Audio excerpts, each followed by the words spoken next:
Straight up fucking weirdos.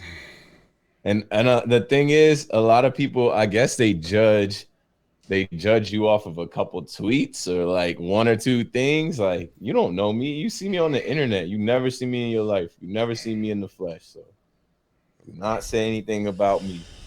You standing up? Yeah, I've been standing now. Like, I got a stand-up desk. This shit is dirty in here. Like, it's clean on camera, but I got hella shit on the ground. I gotta clean this whole thing up. I just haven't I haven't gotten around to it. Like, so much goes on, bro. So much happens so fast. All right, I think we're live. We should be live. Mike Izio, thank you for the follow. All right, we're live on Twitch. There we go. We're live on YouTube. There we go. We're live on Life. There you go. Let me send it over. All right. We live on Twitch. Let me jump into Twitch and the YouTube.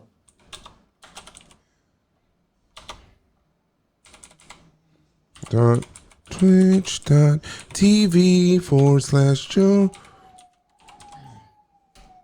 Allergies acting up. It's fall. I don't know if y'all felt that, but that breeze outside, the cool air, the weather is starting to change. It's about to hit fall. We're not there yet, but that's fall creeping. I was about to ask you, like, wait a minute. Hold on a second. Maybe it's just over here on the Jersey side. But I just closed my windows in here. I'm like, oh, that's fall. Like, that's what it starts to feel like in September. Granted, September is in 2 days. All right. Whoa. All right. There we go. Share the link. What up, chat? What up, Noti Squad? Noti Squad in the house. What up? What up? I'm about to try and jump in this chat.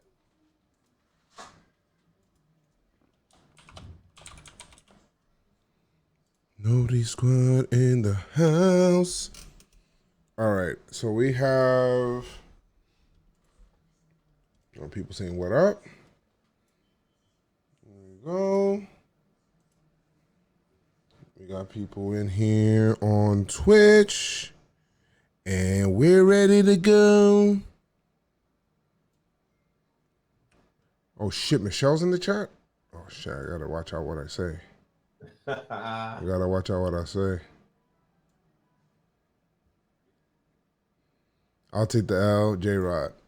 If you guys want to leave voicemail, I don't know if we'll have time for it. We'll see. Feel free to do so. 347-389-4898. And we'll see with that. We'll talk about Stanton. And shit.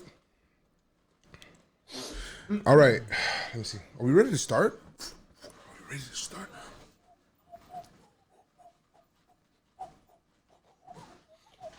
Yeah, I'm ready. All right, good. Itchy. My nose is itchy, but I'm good. All right. Oh, you can probably hear my back cracking on the mic. Hey. Back with the crack of the bat. Crack of the bat. All right. Whoo. All right. Let's go. What a difference 48 hours makes. You went from the lowest of the low, or felt the lowest of the low, to what we consider a possible turning point. I don't know. We'll talk some injuries. We had a personal meeting with Brian Cashman where we're going to be talking about that. Some news, some notes. Davey Garcia, Gary Sanchez, and Aaron Hicks. All of this stuff turn around as minty as it gets. Pinstripe Strong. Let's do it.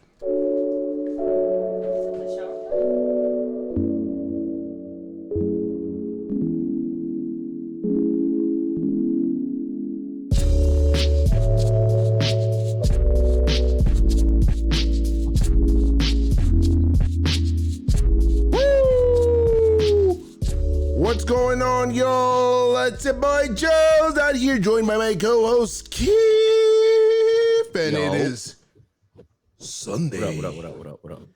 It is Sunday. Sunday's the day for the kids. And Yankees, thank you guys so much.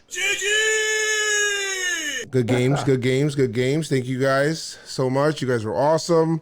I love that. I'm telling you right now, I felt the lowest of the low earlier in the series. Toward the end, it was like probably the best that I felt this year. But before we get into that and you know what's going on there, what's going on with you, Keith? How you feeling, Keith? How is Keith?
Why? It says Sound decided to take a break, lol. No, I Clap it up for Jules and Keith. I think I got the sound now. I still don't hear it though. Yeah, I would've the heard it sounds on now. It says, okay, we're good. We're back. It's back. All right. Okay. See? All right. Let's fucking start this stupid ass shit again. I'm fucking. Oh, you can hear me now. Word, I was cursing up a storm, guys. You guys have no idea. We didn't say anything, no. We didn't even get started. You actually froze in the middle of it. Oh, there we go. It happens. Tech difficulties. There's no way you can work in tech without the difficulties. Yeah, that's true. What? Y'all guys are wearing the same shirts? No. Okay. All right, let's see. They said Michelle fixed the sound. Guys, I don't know what's going on over here. This shit is crazy out here. Shit is real crazy out here. Was the sound working at first, and then it stopped? I don't think it ever was. You don't think that the sound ever was? Mm-mm. They said, yeah, it was working at first. Let me try something. Hold on, Keith. Hold on. I'm gonna try to reconnect your thing. All right. Let me see. Ooh. I think that's what it was. This shit is fucking weird. I think I'm fucking done with Wirecast, bro. This shit is stupid. I was gonna tell you, bro. Like, we might as well switch it up. I don't know if we need to go Zoom or I'll figure it out. There's other options. Wirecast sometimes be tripping. Yeah, this shit is tripping. Yeah, what happened was that your shit froze. You know how I reconnected? Yeah. So I reconnected it, and then when I swiped it over and brought you back, it didn't bring over the sound for some fucking reason. I don't know why. It's just something new. I gotta figure it out. Zoom is dookie. Yeah, I know. All right. Oh, let me restart again. I'm editing all this shit out. This shit never happened. This shit never happened, guys. All right. So where's my sound? Sound check 1 2. Mic check 1 2. Mic check 1 2. Mic check 1 2 1 2. What it do? I'm coming through. Repping. Oh, I was about to spit something and I ain't have it. My bad. That's how it works. That's how That's how it works. You queued it up. I thought I had bars and I didn't. Sometimes I can rhyme, but not all the time. I'm tired. I'm sleepy. I'm not even sleepy yet. My the kids. Allergies tweaking in. All right, let's start this again. All right. From the top. We'll do it live. What the hell was I saying? All right. What a difference 48 hour makes. What a difference. You go from the lowest of the low to a possible turning point. Gary Sanchez, Davy Garcia. We don't need anybody. We don't need to acquire anybody. We got a meeting with Cashman. All this shit and more. Pinstripe Strong. Let's do it.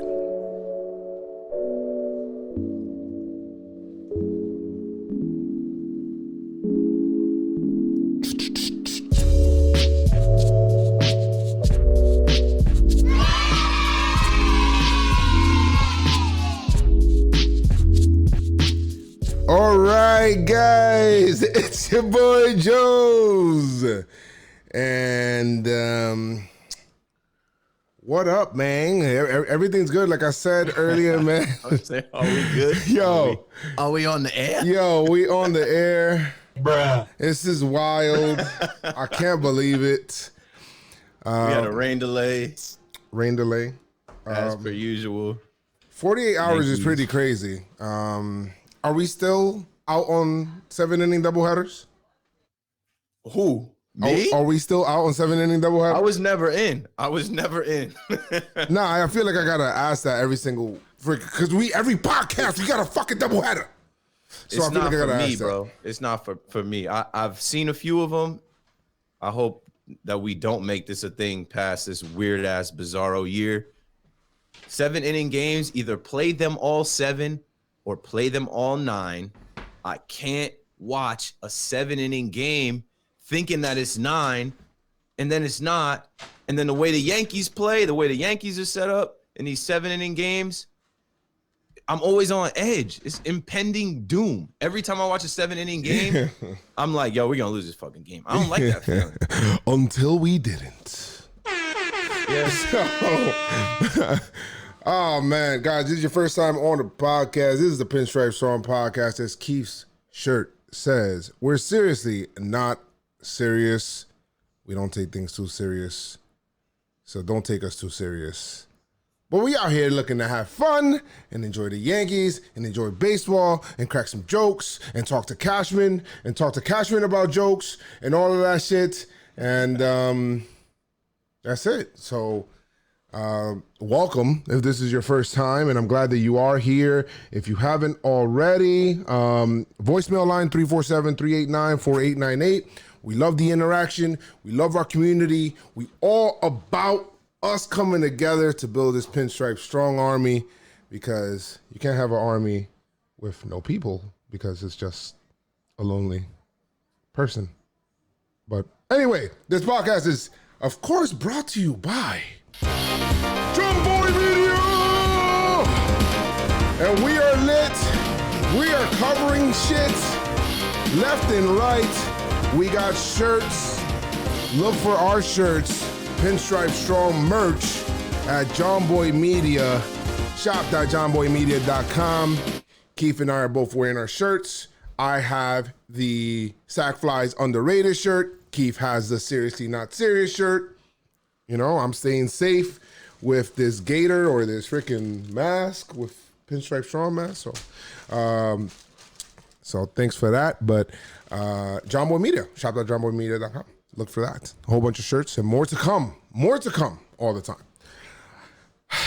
Keith, where do we start, man? I mean, I feel like we got to start. There's no time for are we caring on? I guess, you know what? The only thing that we could care about or not, because, you know, we had a meeting with Brian Cashman. Brian Cashman, one thing that he did kind of say that kind of covers all of baseball, where he says, hey, it looks like we are going to a bubble format for the playoffs. And then later on, other reporters actually come back and confirm that it looks like MLB is going to this 2-city or, 3-city bubble format, NL in Texas, I believe, and the AL in California. Keith, how do you feel about this? Did we talk about the bubble already? Or I feel like we talked about the possibility, but Cashman confirmed it. Cashman, remember when we were on that Zoom, guys, by the way, we were on a Zoom call with the general manager of the New York Yankees. We're connected here on the Pinstripe Strong podcast, in case you guys did not know. So we spoke to Cashman, and Cashman did confirm that, because somebody asked, hey, are we going to have fans? And he was like, yo, to be honest, I'm going to be real. If I could be real, probably not. I asked him. Yeah. I said, yo, why are y'all putting out that Yankee Stadium won some kind of award for health and a certification? He didn't even answer that. He didn't even answer. I'm like, does that mean we can come to the stadium? Nah, he didn't even kind of like give us that idea. He's like, no, from my understanding, there will be no fans all year. I'm like, yeah, way to kill my dream. Yeah, and then he talked about that bubble format, about how it's going down. Have that bubble format. And so that's the only thing on there. But listen, I'm fine. We could talk about that Zoom call with Cash, because we actually broke news on there. People that were on that Zoom call, stuff that he talked about. DJ LeMahieu was actually activated in this series. He actually talked about Judge, which, you know what, this all ties into Yankee news.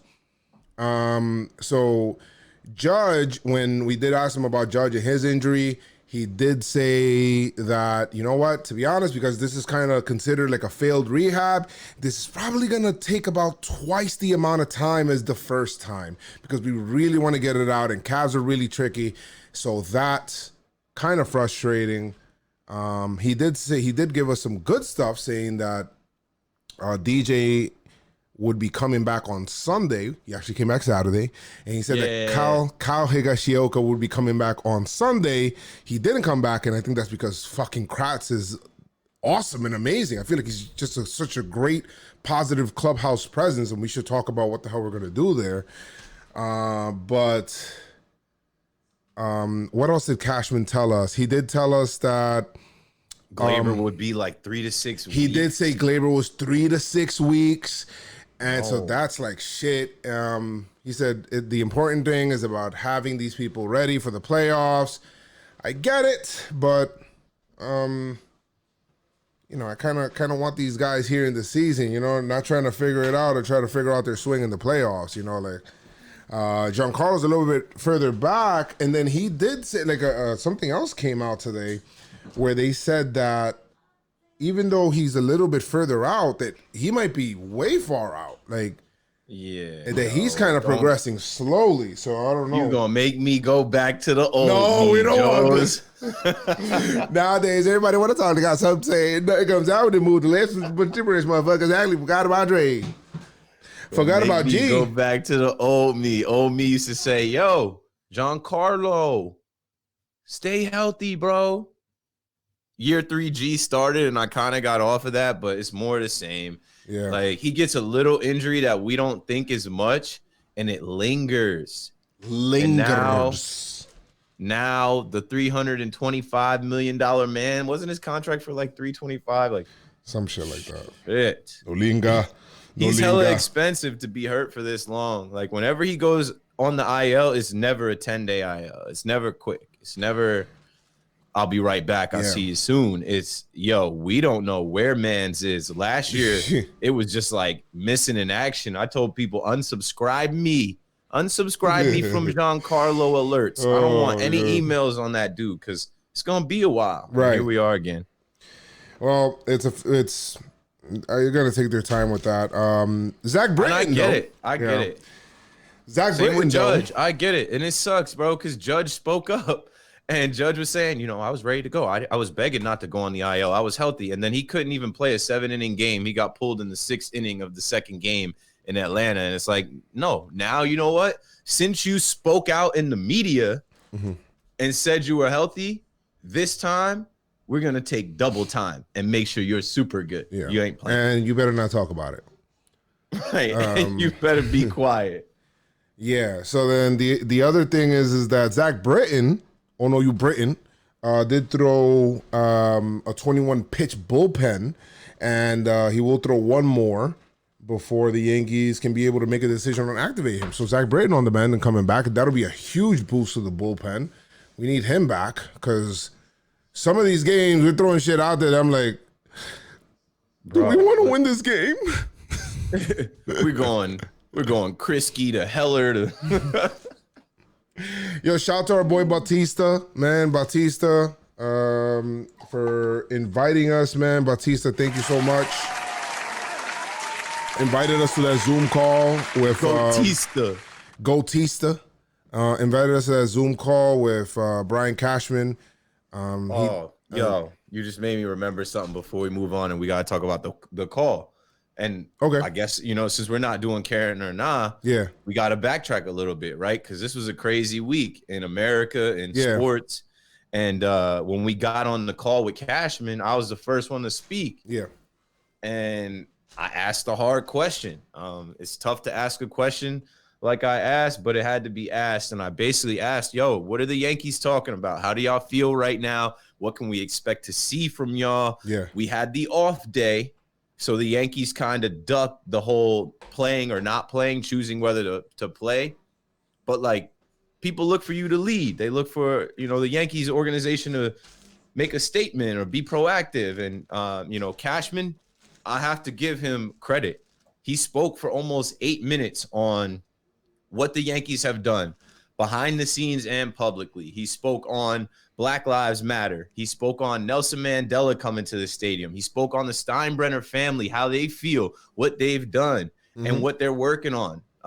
He talked about Emmanuel Acho doing a Zoom call with the whole organization and the team.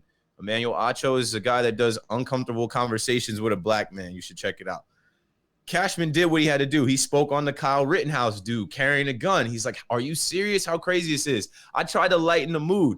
I made a joke, and I was like, you know, I know you ran into those cops. They pulled you over. They treated you wrong. They had you held at gunpoint, whatever. And he's like, yeah, you know, cops are getting, you know, they're under siege. Cops are getting attacked too. But, you know, a mistake was made. I don't want to make it seem like all cops were bad. You know, he kind of spoke on everything over the course of those 8 minutes. And then I went to clip it up the next day. I start putting it out there. Lindsey Adler hit me up. Brian Hoke hit me up. Brendan Cuddy hit me up because they hadn't seen the Yankees speak on the issues that everybody in the world is talking about right now. Yeah. But Cashman did. Unfortunately, the way things are set up with the Yankees PR department, They reached out to Batista. Batista called me like, bro, we got to take it down. And I'm like, oh, wow. Come on. I'm like, yo, no harm was done. I'm like, if anything, people need to see this. People were hitting me up saying, thank you for asking the question and thank you for sharing the response. It lived for a couple hours. I spent that morning clipping it up.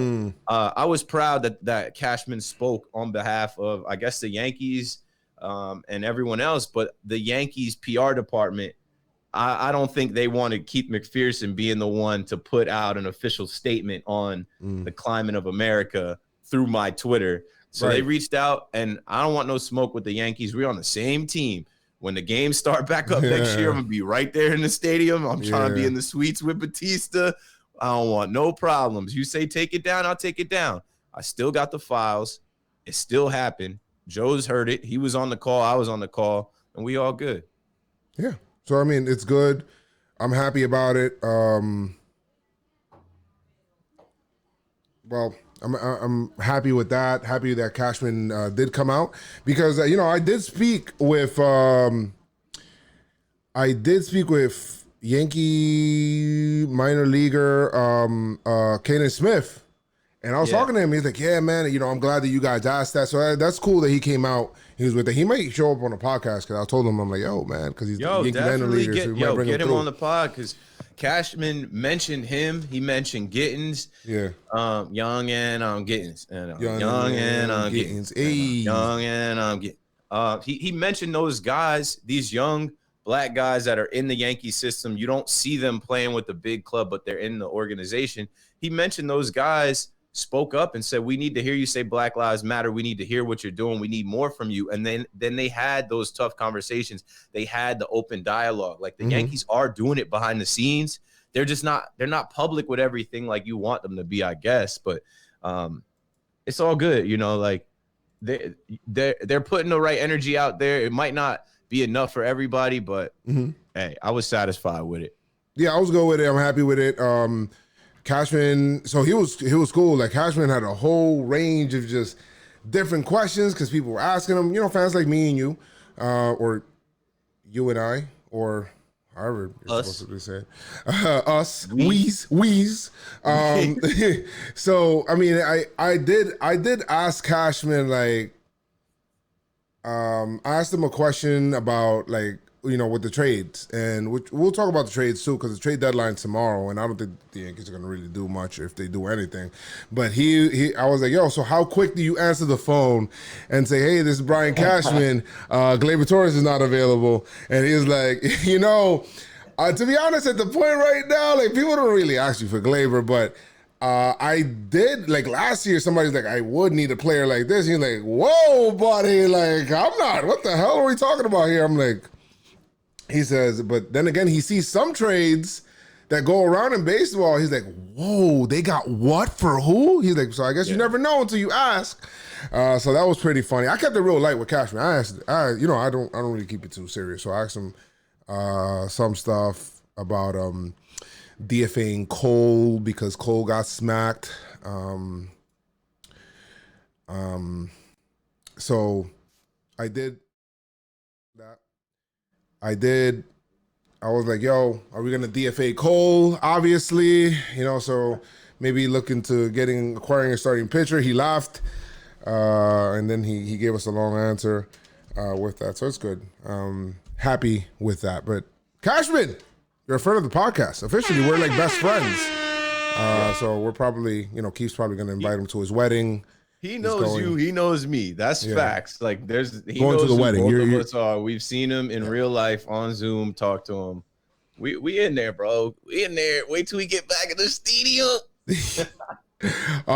So that's it. As far as any other Yankee news, I don't really think we did have anything else. We talked about Hicks. Hicks kind of got hurt today. Not hurt. We got to talk about it. All right, so Hicks leaves today's game. Today being Sunday. You guys are listening to this tomorrow and whatnot, but which is Monday.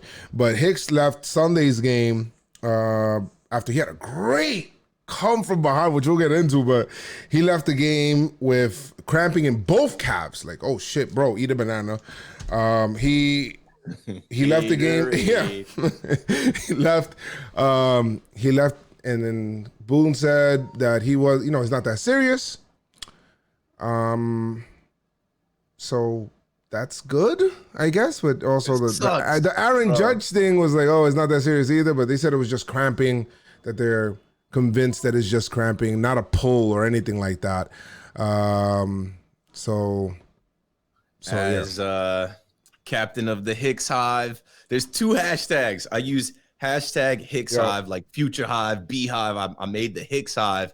But over the last 3 years since I started saying Hicks Hive, I've also used the hashtag Healthy Hicks Hive, because there's a big difference between when Hicks is healthy and he's not healthy. And he had a big play today. He rose his game. He had a clutch home run, and then not long after, he's not healthy. He comes out of the game like.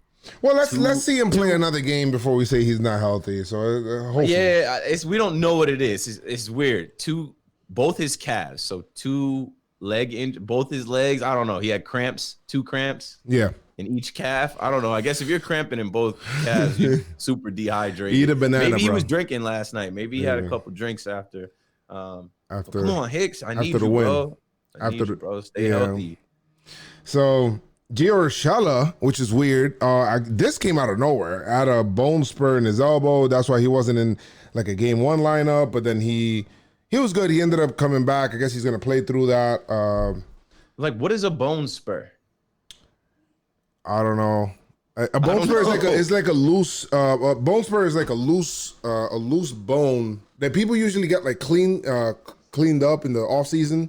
It could be in the elbow. It could be in your knee. It could be in spurs. When I saw that he had a bone spur, I'm like, are they just making this up? Come on, man. Like, how many guys got to be hurt? But then he was out there doing drills. He was in the dugout. He was like hurt, but he wasn't really hurt. He was scratched from the lineup, but he wasn't on the DL. So sometimes a bone spur, you ever have like, well, I don't know if you have like your knee, sometimes it makes that little cracking sound. Sometimes it's like sometimes it can have like a little bit of pain also in your elbow. I'm not saying that I have a loose one or whatever it is, but those are like typical kind of things, and they're bothersome. Like they bother you, and it hurts, but whatever. But Urshela's good. He was in the lineup. He actually got a game-winning hit, so glad to see him there. Hopefully that continues to be that way. And Voit, he came up lame, so he grimaced on some running down the line. You're worried. I mean, that's how it is in Yankee land right now. You got the whole nervousness. You got a hex on us, bro. You got a hex on us. Yeah, it's like you're getting nervous. Like, yo, what the hell? Smith curse. Right. So with that, I'm just wondering, do we have to turn on the alarms? Like, oh shit, it's Voit. This is our hottest guy right now. Our hottest guy, please tell me he's okay. And then the next man up after the next man. Thank you. And then, but Voit, apparently Aaron Boone comes out and he said Voit's been dealing with some foot stuff. I don't know what the fuck that is. He says as of late, and he grimaced. That's been acting on it. Grimaced. First of all, when somebody says that somebody grimaced, I think about that McDonald's guy, that purple dude. I'm like, like you just turn into homie, like, yo, grimace, bro. Like, first of all, that's the only word that I think that grimace says. Grimace. It's grimace. Like, that's it. So like Groot? Yo, grimace. Yo, I'm grimace. Groot. I'm grimace, my G's. Like the hood version of Groot. I am Groot. I am Grimace, B. All right, so what was Grimace? Grimace was just a purple dude purple McDonald's eating thing. I don't know. I can't really name. I think that same thing. That's why I laugh when you say like there's no other time they use the term grimace. It's grimace. When guys are running the bases, they grimace. When you see the McDonald's play place, you see grimace. That's it. Grimace, B. That's it. It's just grimace. Oh my god. All right, so I said that's good. Listen, we also have trade deadlines tomorrow. Do you anticipate the Yankees doing anything? I mean, I don't. I know Cashman said they're looking and they have needs and they're gonna see what's out there, but the rumor today was Starling Marte. I saw that float around. Clevenger was floated around. That's not happening.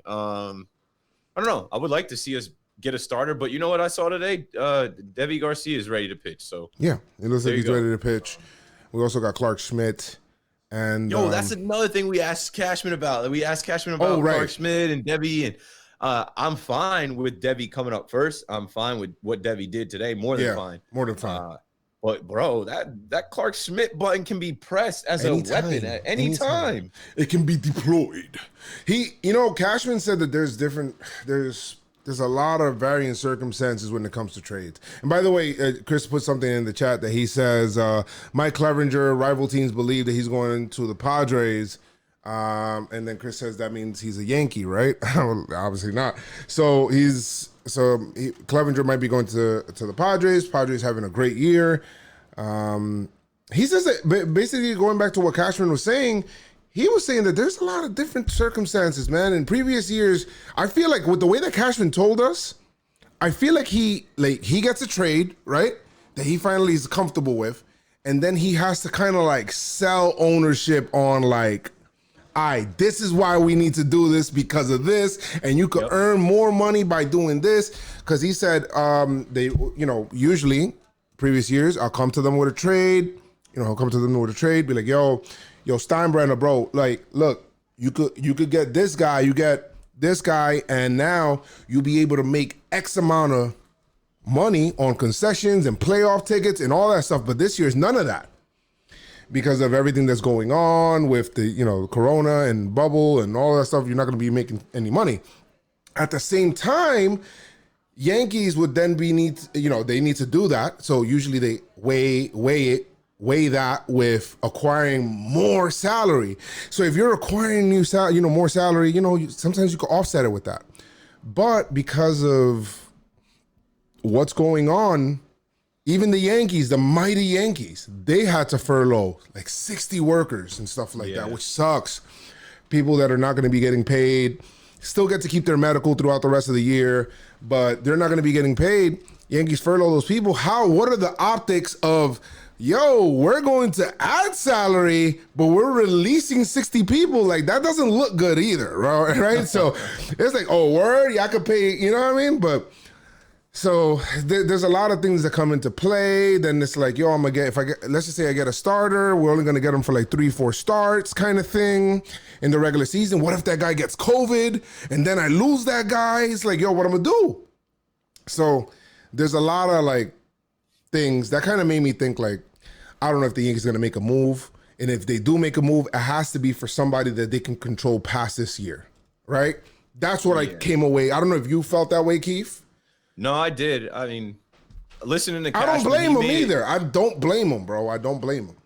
And he made it clear what's going on and what they're doing. Like I was saying, like, everything he talked about, like, I didn't think he was faking anything or trying to play any games. He was being honest with us as the real fans. Like, he was giving us a game. And, we got Rob Brantley, catcher, some catcher depth. Yeah. But don't expect too much more than that. Don't expect any blockbuster deals, not in this year. Now, don't get me wrong. Like I said, Cashman said there are issues. There are, pressure points, things that they would like to address if there's something there. But we know, as, past history shown, they're not going to go out of their way, and they're damn sure not going to get finessed by any of these other GMs. Not getting finessed. We just need to get healthy. And we need to press the button on Clark Schmidt and really start to see who are going to be the guys that we're riding into the postseason with. It's coming up soon. What are we doing, though, with Kratz, though? Because I feel like he's such a positive for the team. It's not even, he gets his hits. He's not a zero at the plate kind of thing. I feel like behind the plate, he handles the pitching staff really well. I love the way that he communicates. Damn sure help Hap. And I feel like everybody's loving this guy now. Like, from the jump, I said, he's like a movie character. I could see them making a movie out of Eric Kratz's life, like the journeyman catcher. Yeah. But, usually joins the New York Yankees in 2020 and becomes the lovable clubhouse guy in theaters next year. We talk about the Kratz movie. We talked about the Kratz movie in the previous podcast. Make sure you guys listen to that. But Kratz, it just feels like he has this rapport with these kids. And I don't know if maybe, and I'm not going to say, hey, trade Higashioka for, I'm not going to say that. Somebody said, hey, maybe you can option Ford down because this guy has no other options. Yeah. But I just really like John Boy said. Yeah, I really like the energy he brings. I like the vet kind of side of it because, to be honest, if you're gonna have Gary Sanchez, he's not a veteran catcher yet. I mean, not considered a veteran. And you know, Higashioka is still wet behind the ears, bro. So you're gonna have two kind of like inexperienced catchers behind the plate. Why not have a catcher that, you know, has some experience there being his backup? That's usually what it was, right? It's like your normal backup and then a guy that's experienced, an experienced backup behind the plate that's there. Now, Higashioka doesn't have any more options, so you can't just send them to AAA. You have to expose them to waivers if you do that. And I don't think the Yankees are going to do that because somebody's going to take them. But I love the rapport that he has with Davey, with some of the other kids, because obviously he's been in that alternate site with them, building relationship, building rapport with them this whole time. Like, he knows these kids. So I don't know what are we gonna do with right now. It's one of those type of things. After this weekend, like you keep Kratz here, and you don't mess up a good thing. You talk about him in the clubhouse, the jokes that he made, even Yankees Twitter. He won some people over on Yankees Twitter. He's got the lion headband. He's got the bald head with the lion headband, and he made the joke, you know, I can't wait. Like, I'm so excited to go play catch with my son. And then Debbie said, like, yeah, I call him Padre. Like, that's cool. We're getting, I guess, a little behind the scenes of these guys' relationships, because a lot of people at first see Eric Kratz come out there and they're like, who the fuck is this guy? But he's solid. I like him. I like. He hits a little bit. He hits enough. And I feel like he calls a strong game. He helps the pitchers out. I love how he fires the ball back at the pitchers, like, wake up, be in the game. Yeah, like, let's go. I love the way that he handled Davey, like, like calling him son. Davey's calling him dad. Like, that shit is funny. You ready to get into these games? Yeah. Might as we got a lot of them to cover. There's 5 games on the docket going to this weekend. This is a tough stretch. And to be honest, Aaron Boone said, I'm going to be real. I'm really happy that we only had to play 7 innings during those doubleheaders, bro, because the way that our pitching staff was, I don't know how I was putting 9-inning games back to back and then going into extra innings and shit like that. I have no idea. I don't know who the hell I was pulling out of my ass to pitch these games, important games. So I feel him on that. By the way, Chris put in the chat that the Yankees have checked in on Starlin Marte, and they have suddenly half their outfield out. A potential deal could be expanded to include a pitcher as well, as the D-backs have Robbie Ray and Archie Bradley, and others. So we'll see, man. I feel like Robbie Ray has been connected to the Yankees since he was born. Can we, shit. Robbie Ray. Hader was also the Yankees connected, but I don't know if the Yankees are going to kind of give up all that to get Hader. But we'll see. 5 games. Let's see. Game 1, guys. Mind you, all right, this is the context before we start this. Yankees came into this series with a 5-game losing streak? I think it was 6. It was 5. No, it was 5. It was 5. 2 again. Yes. It was a 5-game losing streak. Hold on a second here. All right. There we go. It was a 5-game losing streak that we had.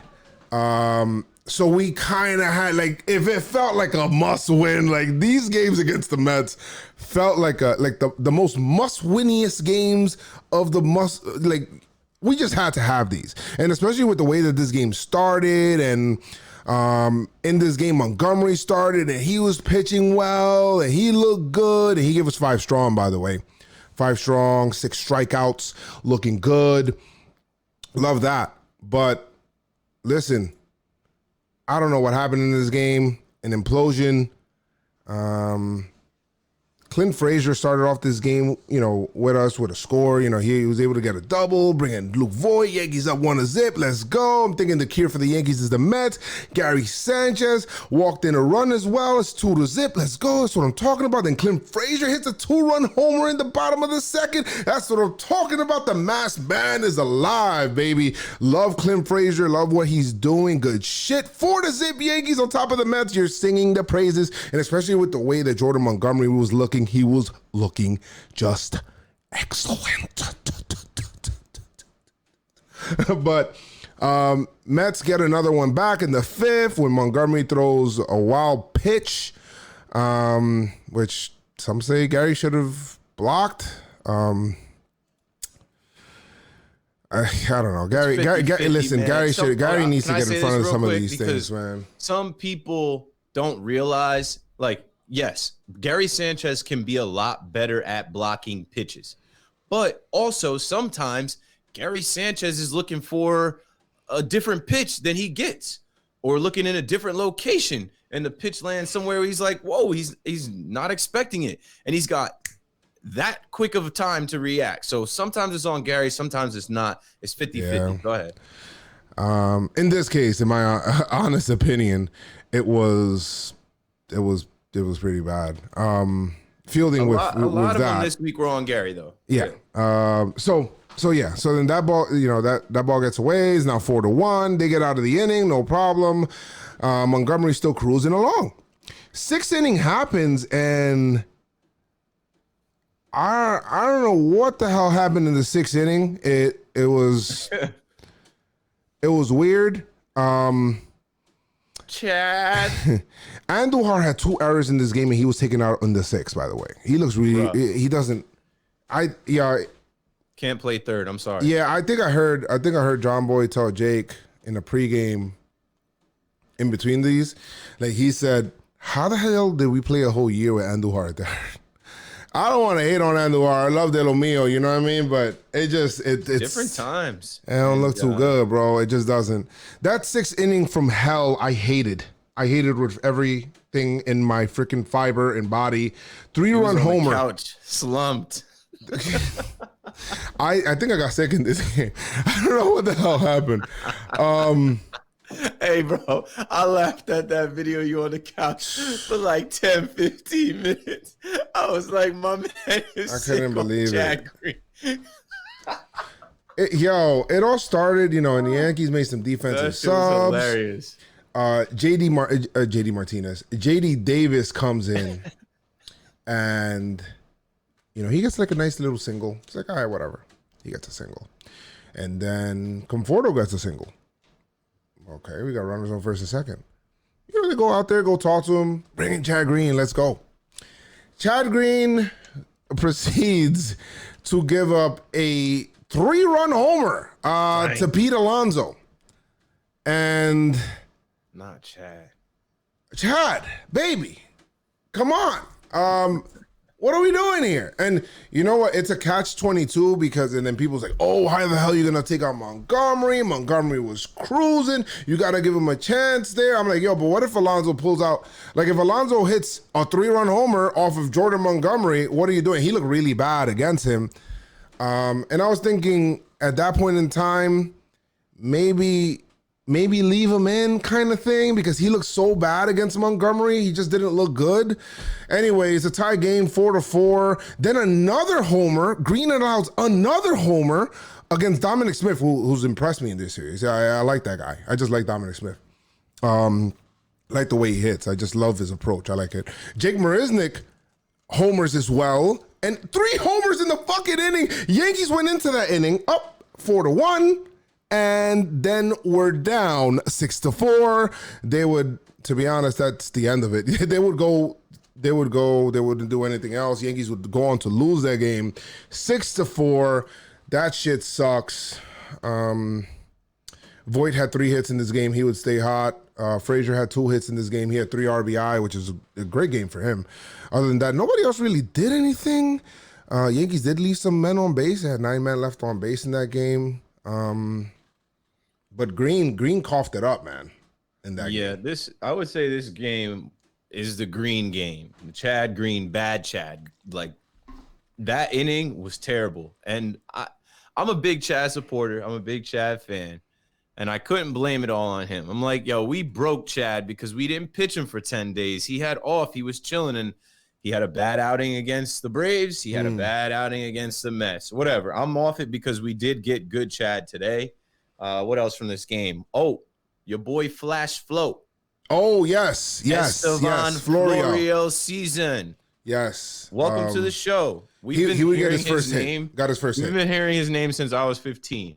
This dude has been around. You guys obviously know who he is. Every spring training, you see him. Oh, every spring training. They talk about him. And this also goes back to the whole Clark Schmidt thing, right? Yeah. When we talked to Brian Cashman remarked Clark Schmidt doesn't have any innings at the AAA level. Yeah. I think he said something along those lines. Yeah. Well, they called up Estevan Florio, and I don't think he's got many innings, if any, at the AAA level. But he was ready to run. He's never had anything over single A. Right. So I was like, okay, maybe in this 60-game season, there are no rules. We're throwing stuff out. Either way, he got a knock. I was happy to see him. He can hit major league pitching. We know he's athletic. We know he's talented. Welcome to the show, Estevan Florio. Other than that, man, Voit, I was putting Voit in the MVP conversation. I know people weren't really saying it, but they should. He did his thing this game. Frazier did his thing this game. But you know what it was? For us, it was early in this 7-inning game. It was, 2 runs in the first, 2 runs in the second, then zeros the rest of the way. 5 straight innings. Don't put up a run. Leaving runners on base. Hella strikeouts. This game sucks because it felt 13 strikeouts. Like, what was going on? It felt like Montgomery really gave the Yankees a chance to win, and I love what I've been seeing with Montgomery, and even Cashman was singing his praises also on that Zoom call. So it went with that. Yankees lost 6-4 in this game. Bad way to start, especially allowing the Mets to come back in this. And boy, if you thought it got bad, wait until game 2, guys. We're talking about this. And I'll talk about the relievers in a second because I feel like it's a catch-22 kind of thing, right?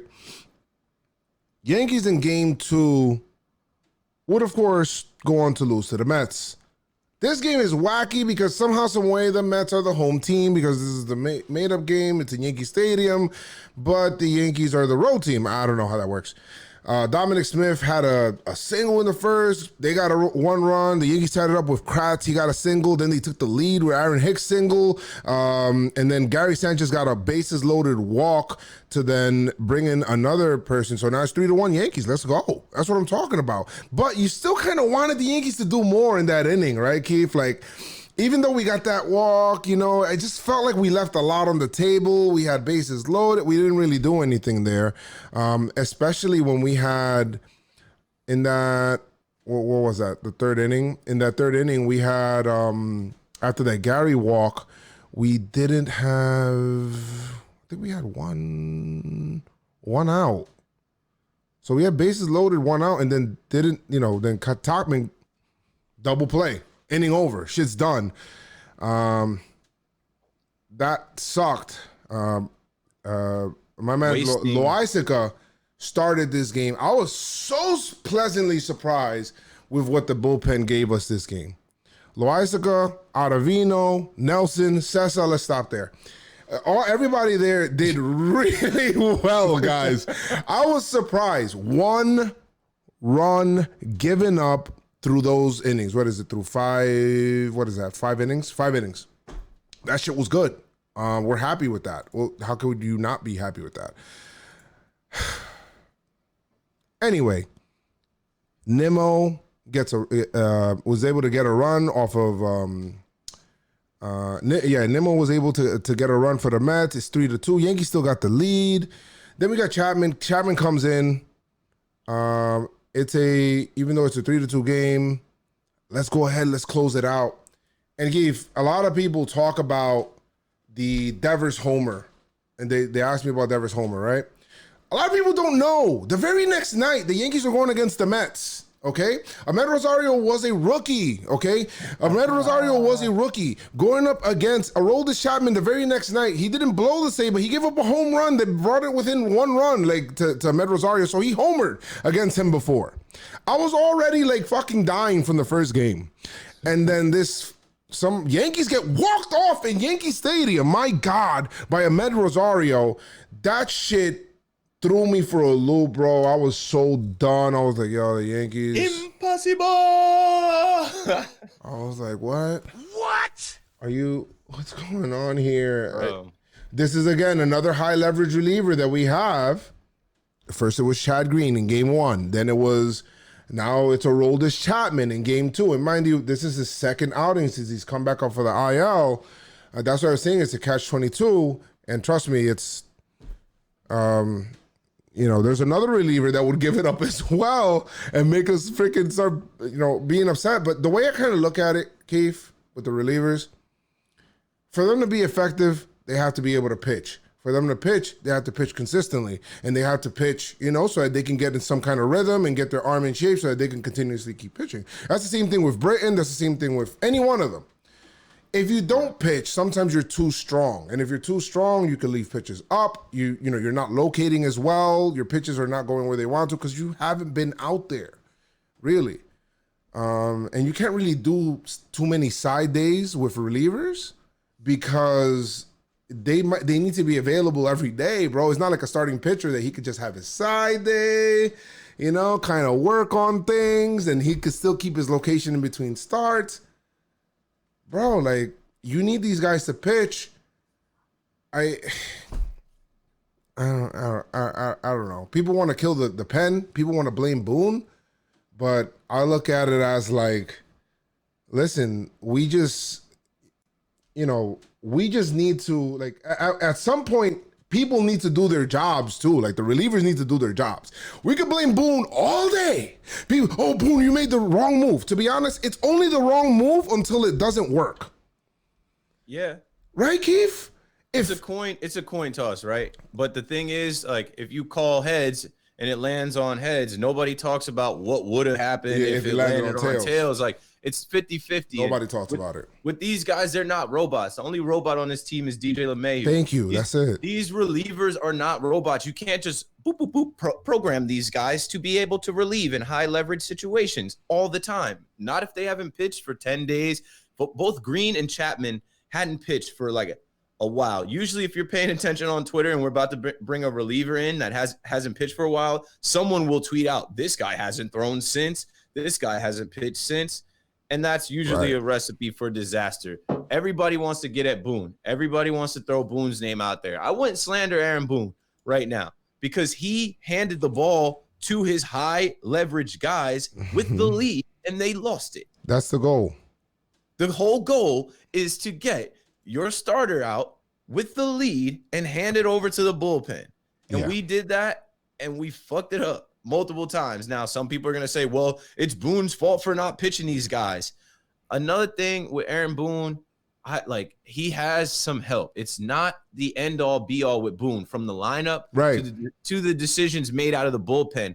I know some of us that have watched baseball our whole lives think we're still in the 90s. We're not in the 90s. Like, it's not all on Aaron Boone solo. Matt Blake has a say. Our analytics nerds have a say. Up top has a say in the lineup and who we choose to come out of the bullpen. So some of y'all got to stop riding Boone. And I've said it on this pod. He's not above reproach. But when you look at these situations, he's gotten some trashes.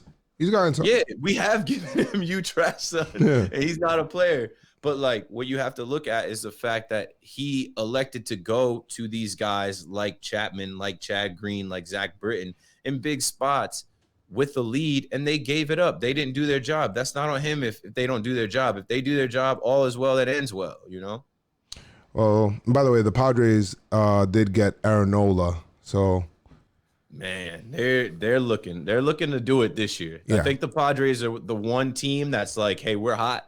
Everybody's looking at us right now. Let's figure it out now. For them. I like that squad a lot. I'm a Fernando Tatis Jr. fan. Yeah. But yeah, back to this game, bro. I was defeated Friday night. I did not physically watch Chapman give that home run up. I couldn't lay eyes on it. because at the time I also was dealing with the loss of Chadwick Boseman. Rest in peace to T'Challa. I'm so Black glad Panther. you brought that up, man. So glad you brought that up. Wakanda forever. R.I.P. bro. Wakanda forever. I was in such a bad. I was bad. I was in such a weird spot Friday night. Like, I didn't know what to think. I'm like, 2020, like, I don't know what else they got. Like, we started this year off losing Kobe, and I saw a lot of people putting out there like, yo, we lost the Black Mamba and the Black Panther. Yeah. I was crushed. So that came across the Twitter feed.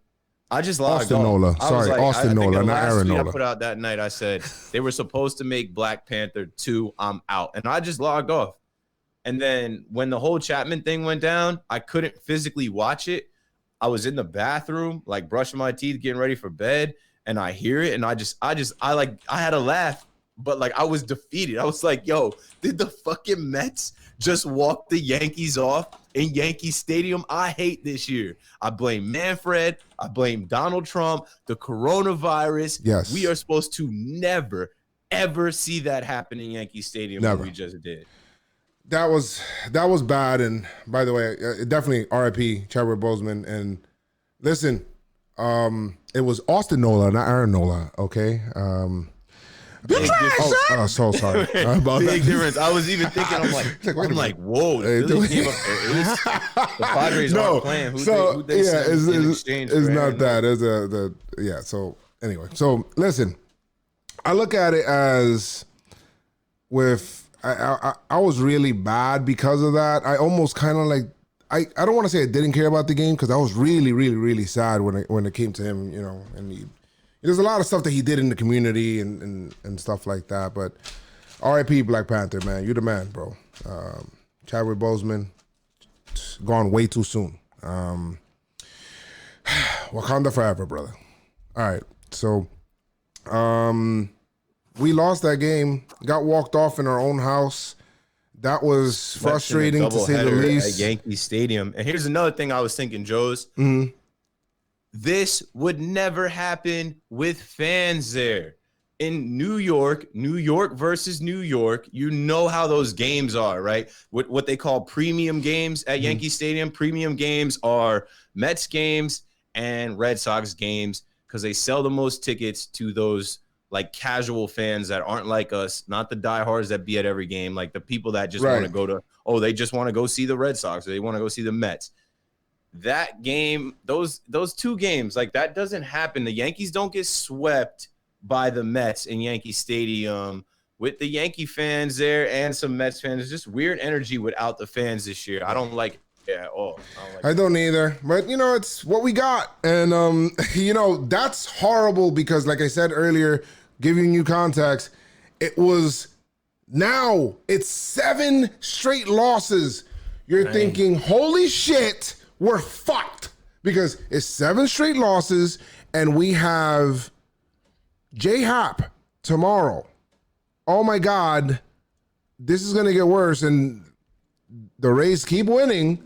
And it sucked, but you know, J-Hap is out there, and you know what? Cashman on the Zoom call said that, you know, he didn't appreciate the comments that Hap made because Hap was saying that, you know, basically the Yankees staggered his starts on purpose, kind of like to avoid paying him his incentives and stuff. And then Cashman was like, what are you talking about? Like, we didn't give the Mets COVID.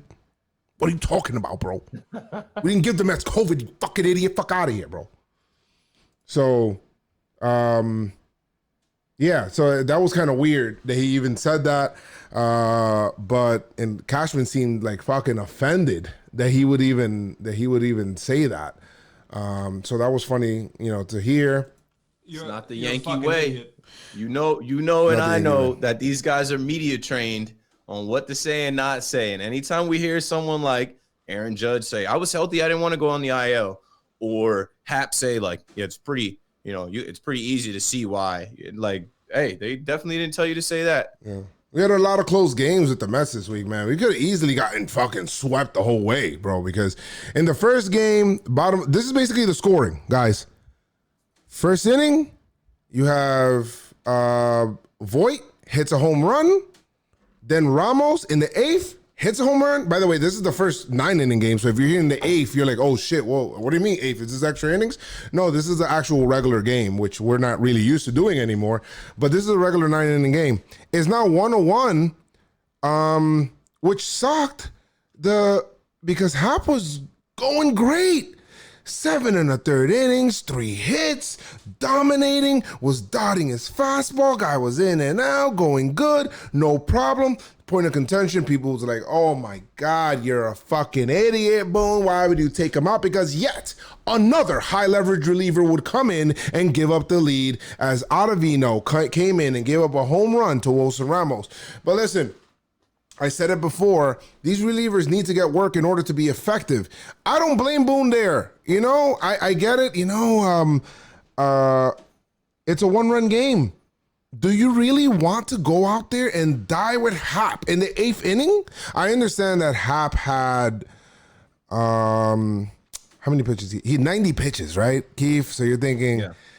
But this isn't a regular year, so this whole 100-pitch bullshit is not a regular year, bro. It's not. You're gonna have to go ahead and try to get the wins. And Boone to me felt desperate. Like he's like, I'm trying to get this to it's all about the bridge, guys. The bridge is, obviously you want to get your starter. Your starter builds the bridge to get you to your closer. The point is to get you to the closer, right? So this Yankee bullpen that we talked about, this is what they get paid to do. Okay, they have to perform. So they need to be the ones to shut down the door. It's easy to blame Boone, but to be honest, they got to do the job, B. They do. Okay, Ottavino can allow a fucking home run there.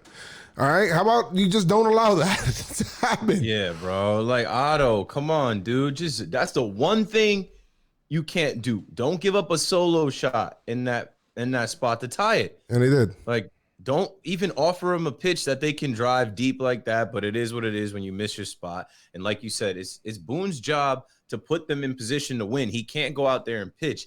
It's their job to pitch and deliver it. What else from this game, bro? Listen, the same thing could have happened. If you would have left Hap in against a righty, which is Wilson, and he's seeing him again, if he would have hit that shit out, you would have said, whoa, what are you doing? Take out Hap, Hap has, he's had a great day. Why would you leave him in to get smacked? You're asking for it, lefty, righty, blah, blah, blah. You can't have it both ways, B. It's a coin flip. It's 50-50. It could go bad either way. And the way the Yankee fans are, half the fan base would have been crying over that. Half of them, you know what I'm saying? You can't win. You can't please them. You damned if you do, damned if you don't. Yeah. I think this was Hap's best showing. Honestly, I apologize. I was like, give this man some cred. I've talked about literally sending him to the moon. I didn't know if it was him or the Mets. I tweeted that out. I'm watching him. I'm like, I think it's more Hap than the Mets. He was throwing strikes. He had command. He wasn't scared. He wasn't giving anything up. I give Eric Kratz some credit for that. I feel like they had some type of rapport going on that Hap and Gary never had. And it gets tough when you get late into a game like that, especially against the Mets, especially the game that we get DJ LeMahieu back. We get DJ LeMahieu back on Saturday, and it's like, oh, shit, all right, some life.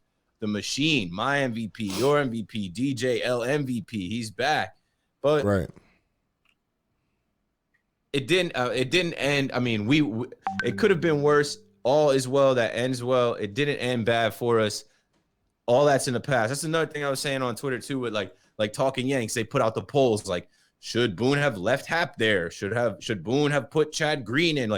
It doesn't matter as long as we win, as long as the outcome is the outcome we want, and we got the outcome we wanted Saturday. It got scary for a minute, but we got the outcome. Well, and I'm glad that they put Chapman back out there. They need repetition. Got out there, was able to, even though he allowed one base runner hit by pitch, he was able to get out of the inning, no problem. And he replaced Ottavino, and then the Yankees would, Ken Frazier gets a walk. Then you have Gardy struck out. Mercer had a single, and then the Yankees win on a Betances. The Yankees win on a Betances wild pitch. I've Keith, I've seen this movie before with Betances and wild pitches and and people walking off. I've seen it so much. Right. So it was so fucking sweet to have it on the other end. Betances, hats off to you, my brother. Once a Yankee, always a Yankee. I appreciate you, my brother. I appreciate you. All right. So the Yankees win that game on a walk-off, 2-1 on the Mets. Very close game. Awesome shit. On to today, baby. Sunday. Let's go. Day game, straight doubleheader. That's what I'm talking about. Hey, straight get double hitter. Let's fucking go. Mike King on the mound. King against Porcello. Let's fucking go. In a game that people could have convinced me so hard and otherwise that they actually wanted to win because of the lineup that they put out there. It felt like they didn't. Why isn't Clint Frazier playing every single game? I have no idea. Any comments, Keith? I don't know, man. Maybe they still don't trust him. Maybe they still don't really like him. Bat speed hitting mask man on a mission. Just put Clinton. I don't know. There's a few different guys too now when we're looking at it, but you figure with Judge out and right, Clint could just be the everyday right fielder. He's shown us a little bit better defense, I must say. He has indeed. And that bat, we need that bat in the lineup. So indeed. I don't know. Indeed. There's a lot of, they try and get Guardian left. And then they also got to play Talkman, so Talkman can go in right. I don't know. That's what I'm saying. There's just a lot of guys. We'll see. I think Clint needs to be playing every day because like he might not get another opportunity. Like when Judge comes back, who knows? Well, I don't want to get ahead of myself. Right. But that was good. King came in. I thought he started off well. He gave the Yankees 3 2/3. He has some good composure. I like him. Krisky would come in. I don't know what the hell Boone was doing. I don't know if maybe because we just didn't have other relievers available. High leverage relievers weren't available in this game, but it just felt like, bro, we just gonna leave homie out there to die, bro? Like it just felt that way. Like what are we doing? Like it, I mean, I saw you put out a tweet like, yo, we were just gonna punt this game in a 60-game season. It felt like a punt. It felt like a punt. Like, all right, so the Yankees were winning 1-0 first inning. Yankees should have gotten more in that inning, right? Because I don't know what the hell happened. Yankees just didn't get the big hit. Hello. And then they only got 1 run in that inning. Mets would tie the game. They have 1-1, and they would take the lead also in the top of the 4th inning. Ford then ties the game with a double in the bottom of the 4th, and then in the top of the 5th, Cano fucking homers. You've seen that homer before. Cano dile que no. I feel like he hit a 2-run homer to give the Mets a 2-run lead. Pulled it. That sweet Cano swing made for Yankee Stadium, man. Just gave me some good memories. Shout out to Cano. But at that point in time, it's like, yo, fuck, man, shit, we're down 4-2. Not this shit again. Come on, man. I can't believe this kid is still out there. Then it was a 2-run game. You know, it's still winnable, right? We're still out there. We could do that. King gave up 2 runs. Okay, we have no problem with that. Krisky's out there. He had when he came in, shut shit down. But then when he would come back out, I don't know what the fuck Boone was thinking. That 6th inning was weird to me, Keith. You know, he allowed, here we go. He would allow 3 consecutive walks. I'm like, what the fuck's going on here? Why? I tweeted out from Pinstripe Strong. What are we doing? I say, yo, the Mets just taking strolls. We just letting everybody take your base, walk down the first baseline. 3 straight fucking walks to start the inning. I'm like, yo, we're gonna take homie out. It's a 2-run game. What are we doing? Of course, Conforto. Triple play. Exactly. I guess that was the strategy. Conforto then does what a really good hitter does, hits the ball the other way, a double down the line. I'm like, unbelievable. 6-2. And then Ben Heller then strikes out JD, then he walks Dominic Smith, then he strikes out Cano, which I was surprised on. I thought Cano was going to end this game. And then Pete Alonso gets hit by a pitch, and I'm like, yo, what the hell's right? 7-2. 7-2. It was a 2-run game. We came into that inning, man. And I'm like, yo, we just blew this shit. Are we kidding me? I can't believe we're doing that shit. And then they finally get McNeil to line out. I could not believe it. Yankees go down 1-2-3 in the 6th inning. I'm like, not one of these game shortened losses again. Yep. But Tough to come back in 7 innings. But 21 outs, not 27 outs. bro, listen, sometimes the Mets go Mets. That's just what they're gonna do. And in the bottom of the 7th inning, Yankees are home for this one. Weirdly enough, even though that they're home, Justin Wilson, has Mike Ford reach on a throwing error. I'm like, oh shit. And I'm on live with my boy at the same time, and he's like, oh my God, the Mets are gonna blow it. I'm like, yo, relax. He's like, yo, the Mets are gonna blow it. I know this. I just fucking know it. So a fielding error, run on first. Then the Mets challenge or whatever it is, and then they end up getting Gardy out, so that's an out. And Gio Urshela then flies out. So now it's, bro, there's only one runner on with 2 outs in the 7th inning. We're down 5 runs. It's like, fuck it, we're done. We're done. Tyler Wade walks. Okay. Estrada gets hit by a pitch. Okay. All right. We got bases jacked. Okay. I'm like, yeah, but even my boy's like, oh, we're going to lose this game. I'm like, yeah, but even if Voit hits a home run here, we're still down a run. Voit gets a little single, bro, that just the other way, a check swing single that I can't believe that he gets it, beats the shift. That's when the shift, you're like, oh my God, I can't believe this damn shift. It's now 7-4, but, coming up to bat, you have Aaron Hicks, and you're like, oh shit. And then they bring in Edwin Diaz. And I'm like, okay, shit, man, we're going to close the door. Hicks is struggling. Oh, man, I can't believe this. We're done.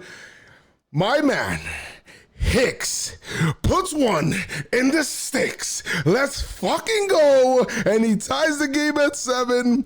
Let's go, Hicks. A freaking, was this a 2-run bomb? Yes, a 2-run bomb because I think Thairo Estrada scored on a wild pitch by Edwin Diaz. And unbelievable. I can't believe that. It was 7-5. He then ties it up. 2-run homer. My bad, I said 3 because I remember Thairo. Thairo scored on the wild pitch. But big. I can't remember a game that I hated more, Keith, but it's my favorite game of the season. Because Yankees came back down 5 runs, but it doesn't matter unless you actually win this shit. It doesn't matter. And hey, Yankees would win in the bottom of the 8th inning, then extra innings, because Gio gets a clutch opposite field dunker that just kind of scores Tachman. And at first I'm like, I was celebrating. I'm like, let's go. And then I look at the replay real quick. And I'm like, oh shit, did he tag him on the way there? But then you look at another angle, homie, and he's safe. And let's go. Yankees walk off on the Mets. 2nd straight walk off, back to back. We got a winning streak. I'll say this about this game, right? You said game of the year, your favorite game of the year. It's because the Yankees restored the feeling. You hear people talk about restoring the feeling. The next man up, that was the next man up crew, right? Tachman, Gio. That feeling that we had last year of never say die, 27 outs. We finally got one in a 21 out game. We finally got one of those in a 7-inning game. We didn't fold. We didn't go quiet. We fought back and we scored 5 in 1 inning. 5 in 1 inning. The do or die inning that you had to do or you were about to die, we scored 5. I loved it. And honestly, it picked me up because I was tweeting out, like, yo, thanks for wasting my time. This is the Super Bowl for the Mets. Big weekend for the Mets fans. I got laundry to do. After he said that, about to come on, I'm about to watch the NBA. But I don't ever turn the game off. Like, even if I'm doing other things, I don't ever turn the game off. I'm keeping my eye on what's going on. And I don't ever lose faith. We say 27 outs, 21 outs. That's just a mantra for never say die. Never think that the Yankees can't do it. And that's what they did. They came back and did it. And I feel like that's a signature win.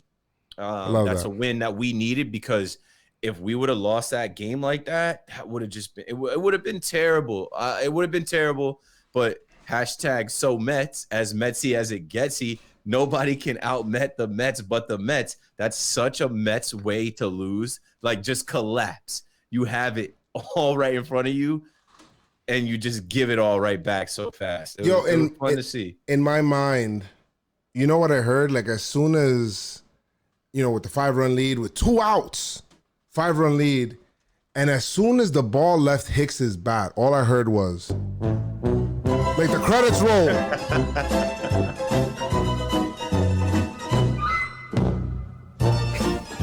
I'm about to watch this on HBO Go later. Yo, man, as soon as that shit happened, boy, in my mind, like the credits just rolled and I just heard that shit. Like you just see it. I fucking love that shit, man. Nice, awesome come from behind win. Glad, and some good feelings also. I'm glad that we were able to kind of pull that win out of the jaws of defeat. We needed that win too, because I think this was a game where a lot of us started to really worry about Gary with the pass balls going 0 for 4. Leaving guys on base. We're like, yo, Gary is out of it.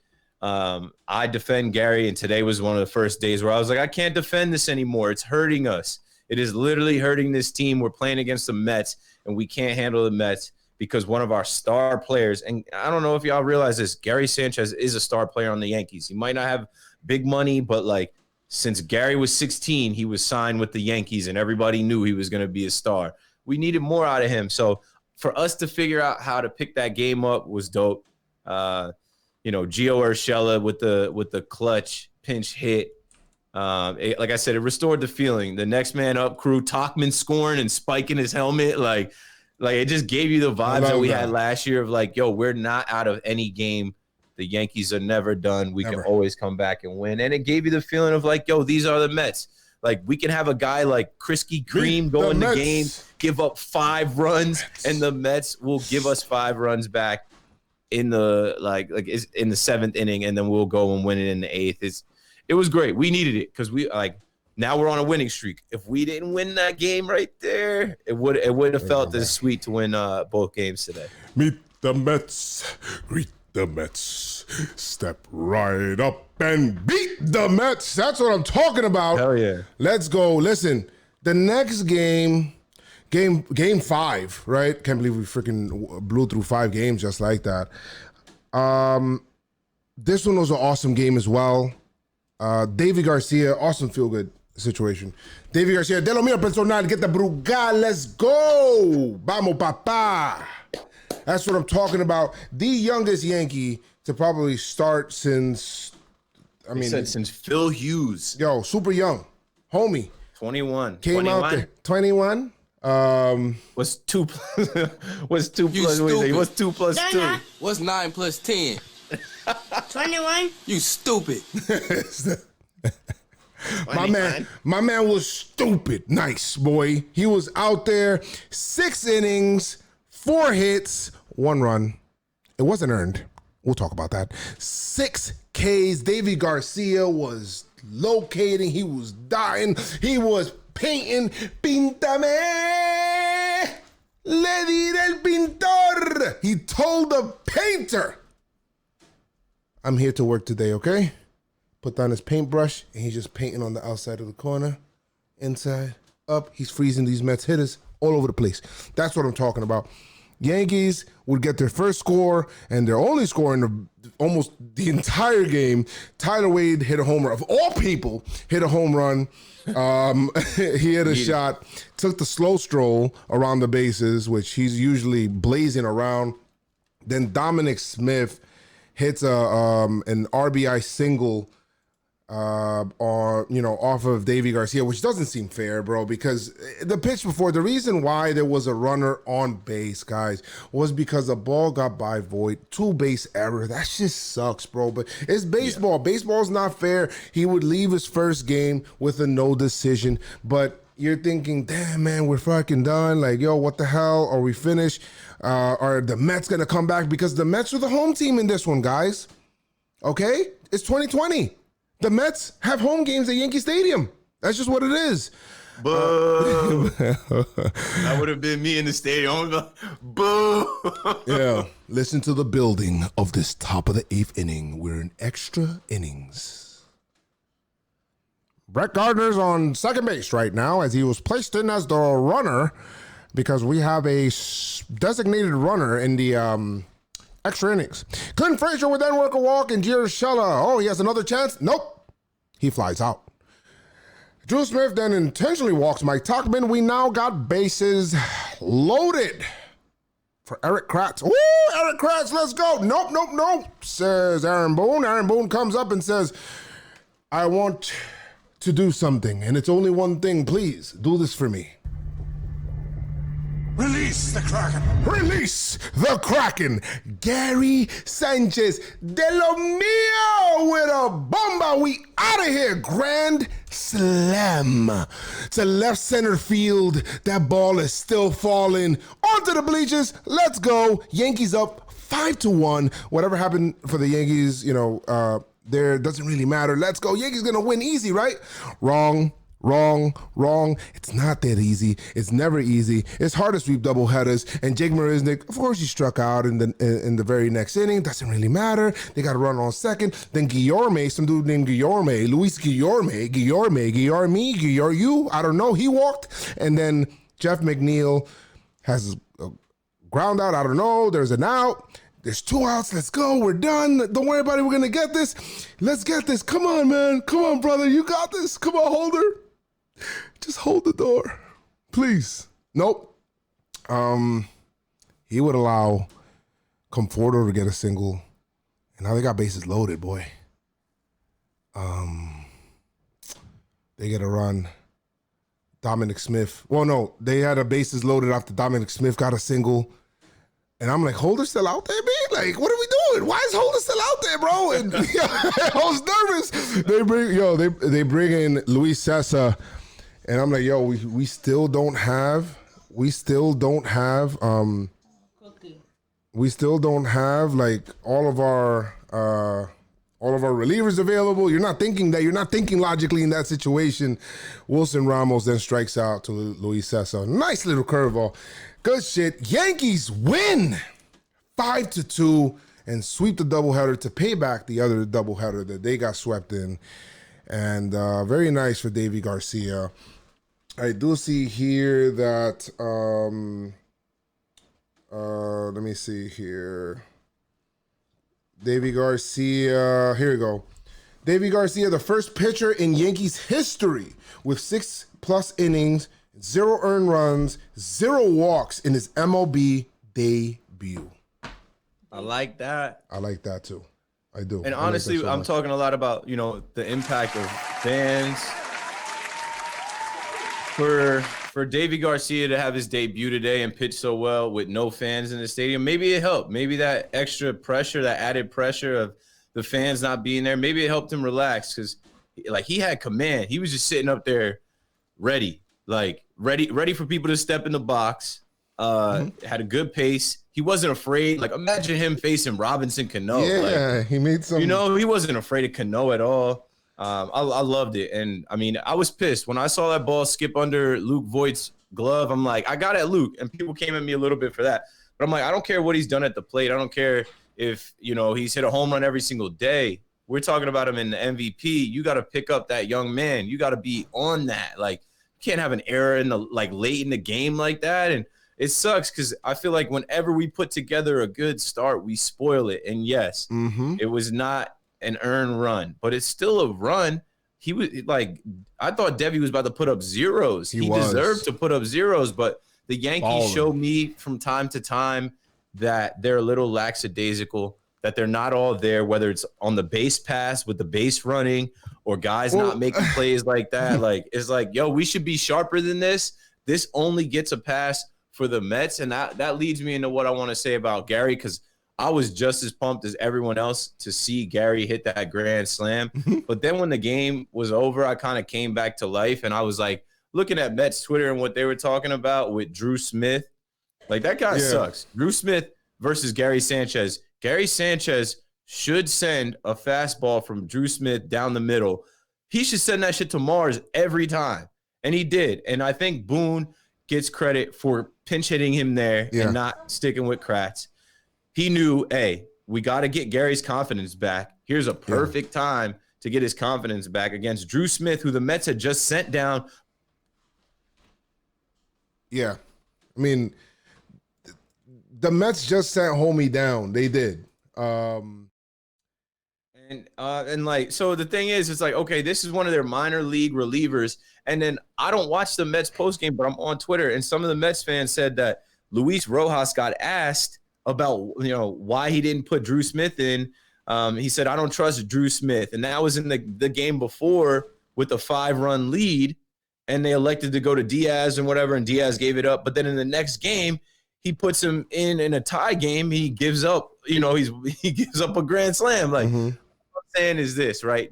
Take this shit with a grain of salt, because we kind of partied and celebrated when we played the JV Red Sox. We were all souped about that. Now we got a little 3-game win streak against the Mets. Don't get too high on it. And then also Gary Sanchez, I can't get too high on you, bro. Your body of work this year has been trash. Yeah. Pump for you. You did what you had to do. They were talking about meatball pitches. The first person this year that was really talking about those meatball pitches was KT Sharp on Talking Yanks, and how Gary's been missing a lot of those meatballs. He has been. He's been missing them. Right down the plate. Like, meatball pitches are right down the plate. So he didn't miss that. He finally showed up and did it today. But I'm not 100% sold that, like, Gary is back. I'm happy for him. I'm happy that we have him to be back. Win streak, but Tampa is coming to town today. Yeah. Yeah. I mean, I agree. Gary needs to get it going. We need Gary to get it going. But it's nice to see and nice to get a freaking win here. And I'm so happy for Davy Garcia, bro. And I'm sure a lot of people freaking counted him out because of how tall he is and all of that stuff. So bump all that, bro. Just keep it going, bro. And I took a shot for homie today, man. A shot. Yeah, I love seeing that young man come up and do that. He had the swag, he had the Jackie Robinson socks, and the moment wasn't too big for him. I even like that he got to wear the 42 and not that number 83 wide receiver. Well, he was wearing the Garrett Cole belt, so it makes sense as to why he was doing so good. Good. That's the future right there. We're not trading him, I hope. He's wearing the Garrett Cole belt, so that's funny. That's the future right there. We've known he was coming. People wanted to see him come up last year. He came up this year. Maybe he can help. I'm pleased with his debut. Davey Day. We'll remember that. What else from this game? That's pretty much it. It pissed me off. It pissed me off to see us struggle with the Mets. 3-game winning streak. We went to extras with the New York Mets. But the Mets have some good hitters on that team, man. They do. They got some good hitters on that team. They're 15-19.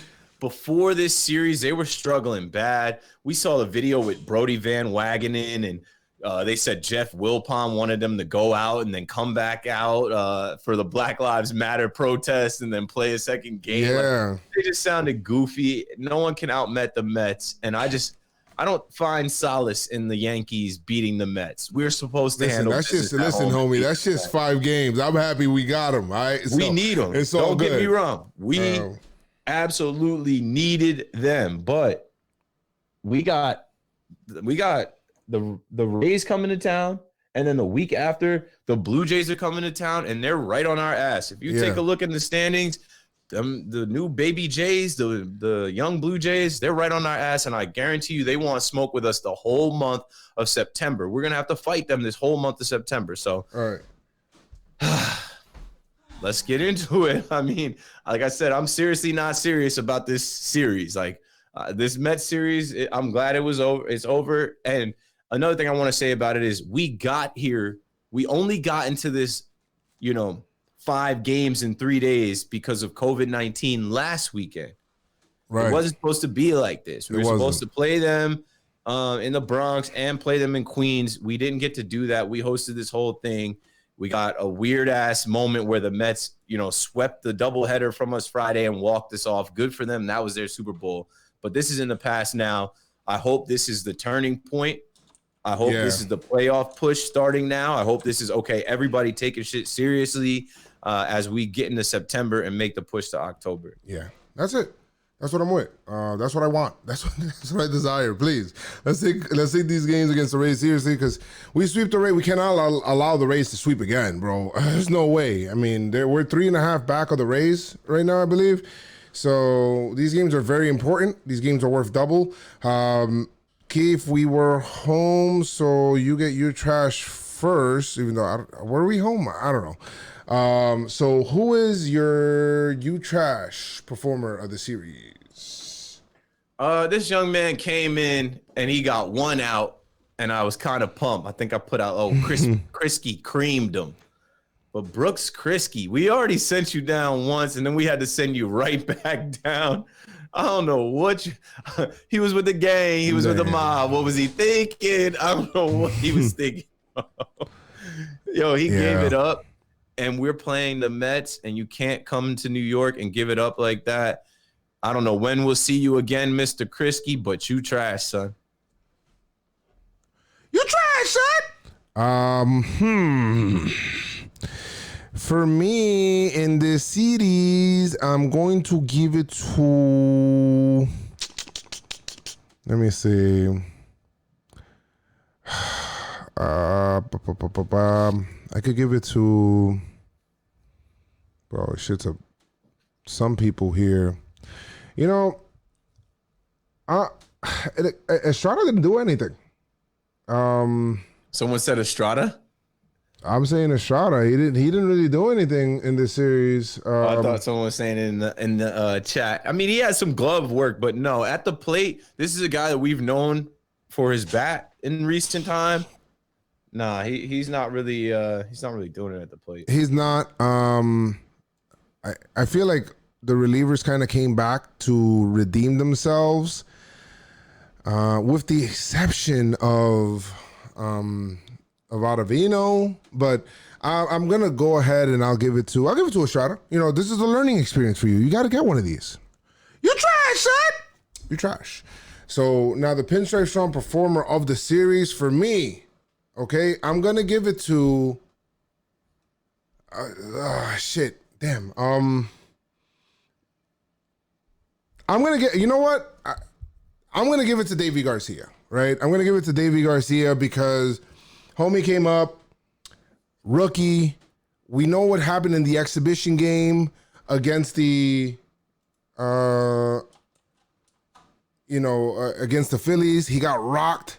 It looks like he made some adjustments. Loved that shit. Loved his attitude. Loved how he was up there on the mound waiting the whole time. Like, yo, come on, get in that box. Let's go. I'm trying to get you out of that box ASAP. Like, you in? All right. 1, 2, 3, you're out. 1, 2, 3, you're out. She reminded me of like Bugs Bunny and shit when he goes up against the Gas House Gorillas and shit. Like he just throws like that, throws a pitch and it just strikes out 3 people. But listen, I love that. I love it. Love how Davy Garcia came out.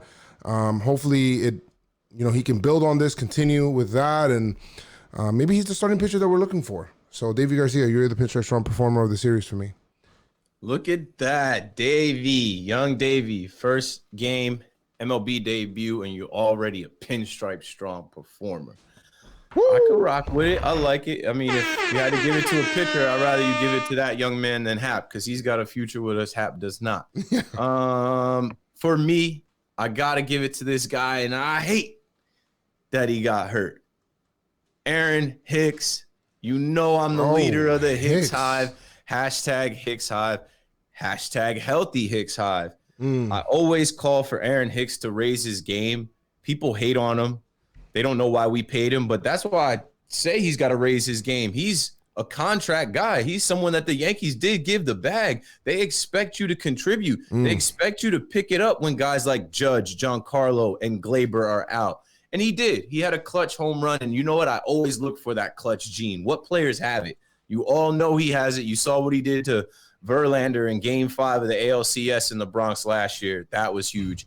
He hit one to the sticks today, and it was like he knew he hit it. He wasn't sure for a second, but at first, he pimped it, looked at it. It was on a line to like section 103. Aaron Hicks, I hope he's healthy. I hope the calves are all right. I hope he just needs to get some Pedialyte, some Gatorade, stretch out, and be good. But Aaron Hicks is my performance player, my Pinstripe Strong performance player of the series. Let's go. And I'm hoping he's not out because we need him. So he raised his game. He had a couple other hits in this series too, but obviously the home run sticks out in the game we're calling game of the year. Aaron Hicks, you got it, bro. Good shit. Good shit. Hicks to the sticks. Congratulations, you guys. Congratulations. Edwin Diaz, you trash, son. Bro, come on, man. You a fucking closer. You can't close a 5-run lead, bro. Like you a whole bum, B. Like, oh man, this shit is crazy. You're gonna get the Know Your Role, Shut Your Mouth award. That's what you're gonna get. Know your role, shut your mouth. What is your role? It's supposed to be closer. You can't even do it. I was pumped. I think I tweeted. I was like, "Yo, we're right there. Like Edwin Diaz is gonna give this to us. We knew it was coming. We knew it was about to happen." Yeah, it's just good stuff, man. Make sure if you guys want to for future episodes, maybe for episodes later on this week, maybe we'll do a voicemail episode. I don't know. We'll figure it out. Feel free to leave us a voicemail, 347-389-4898. Hey, 347-389-4898. We may have some stuff. If we make a big-ass trade tomorrow, I don't know. We'll record something. I doubt we will, but if we do, I'll probably be on here talking about it. So we'll see from there. But thank you guys so much for listening to us today. I appreciate that so much. And yeah, Keith, you had anything else you wanted to say to everybody out there? We're going on a stretch coming up here. I think it's 15 games in like 14 days. We've got Tampa. We've got a makeup against the Mets, a doubleheader against Baltimore. Then we got Toronto and Baltimore again. Like, this is the thick of it in this short 60-game season. So, you know, I need to see the Yankees continue, and hopefully there's some momentum that comes into this Tampa Bay series. I know we're fighting these guys without our top guys, but we can still beat them. Blake Snell, you a bitch. Nah. Oh, shit. Oh, shit. Let's go. Let's fight, and let's not get swept at home by Tampa again. Looking forward to that. Like I said, this Mets series didn't really do much for me. Glad that's over. But if we'll know a lot about ourselves after this 15 games in the next 2 weeks. Yeah, for sure, man. And thank you guys so much for joining us here. And appreciate everybody that listened to. My mom's in the chat as well. You said your mom's in the chat? No, mods. Oh, I was going to say, damn, I'm cursing. Nah, it's cool. Come on, Yankees, let's do this. Another stretch. We got 3 in a row. Let's continue. Let's make it 4 in a row. Let's take it 1 game at a time. 61-game seasons in full effect. All right. Like I always say, guys, make sure you guys keep your pinstripes strong. Say Pinstripe Strong. Let's go, Yankees! Tell them, Noah!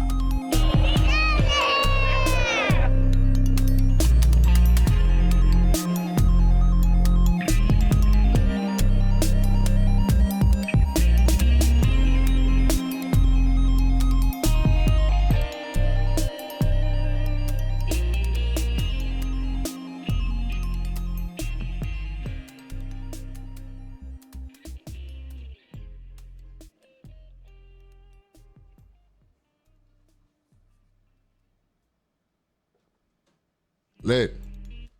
All right, guys. Thank you guys so much for joining us. Appreciate y'all so much. Garrett Cole's pitching tomorrow, I think. And I'll see you guys later. All right? Peace, chat. Peace, guys. We out of here.